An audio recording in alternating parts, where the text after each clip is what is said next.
আঢ়াইটা বজাত মানে 2:24 আহিছে হাতী। তাৰপিছত মই গম পালোঁ, মইতো নাজানো হাতী বুলি। মই ভাবিছোঁ কোনোবা চোৰ সোমাইছে নেকি, আমাৰ এইটো গাঁৱত কেতিয়াও হাতী নাহে।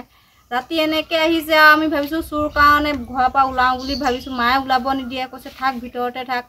মই অলপ খালি মানে তেওঁ সুৰটোহে দেখিছোঁ। মোৰ মেচিনটো এনেকৈ টানি এবাৰতে উলিয়ালে। মই ভাবিছোঁ মানুহ হ'লেতো এনেকৈ টানি উলিয়াব নোৱাৰে, কিবা বেলেগ বস্তুৰ কাৰণে। এইখিনি ধান আছিলে, এবছৰ যেনে তেনে কষ্ট কৰি ৰাখিছিলোঁ, 2টা পোৱালি লৈ 10 মোনমান ধান আছে, চব খাই কৰি চব চেছ কৰি দিছে। কি ক'ম আৰু। 2 তাৰিখে, এইটো মাহ 2 তাৰিখে হাতী আহি একবাৰ ঘৰ চৰ ভাঙি গ'ল। বেড যেনে তেনে বনাই লগালোঁ।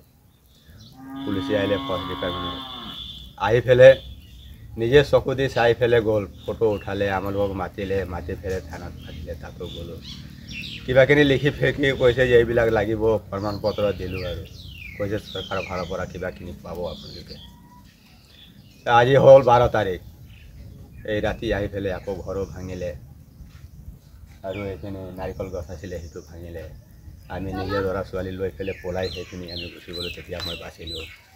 হাতী যদি এই এসপ্তাহ 10 দিন মূৰে মূৰে যদি আহি এনেকৈ উৎপাত কৰে তো ক'ত থাকিম আমিলোকে।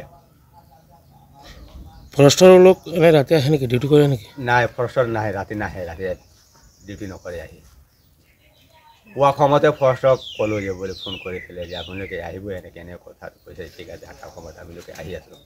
এতিয়ালৈকে ফৰেষ্টৰ কোনো খাই খবৰ নাই না হাতীৰে কিবা ব্যৱস্থা কৰি আছে, কিবাও কৰা নাই। এতিয়া এনেকৈ হ'লে আমিলোকে থাকিম কেনেকৈ। চৰকাৰক অনুৰোধ কৰি আছোঁ যে এইটো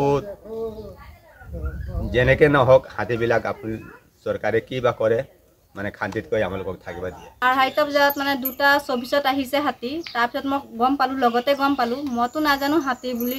মই ভাবিছোঁ কোনোবা চোৰ সোমাইছে নেকি, আমাৰ এইটো গাঁৱত কেতিয়াও হাতী নাহে।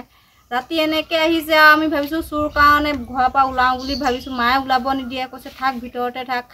মই অলপ খালি মানে তেওঁ সুৰটোহে দেখিছোঁ। মোৰ মেচিনটো এনেকৈ টানি এবাৰতে উলিয়ালে। মই ভাবিছোঁ মানুহ হ'লেতো এনেকৈ টানি উলিয়াব নোৱাৰে, কিবা বেলেগ বস্তুৰ কাৰণে।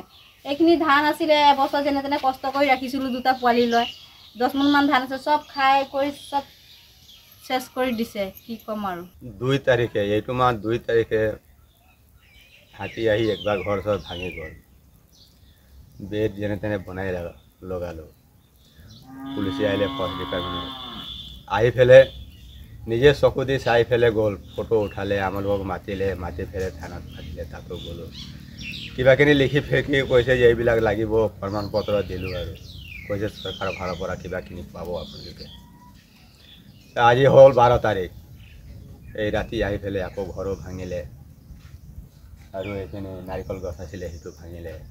আমি নিজে ল'ৰা ছোৱালী লৈ পেলাই পলাই সেইখিনি আমি গুচি গ'লোঁ, তেতিয়া মই বাচিলোঁ।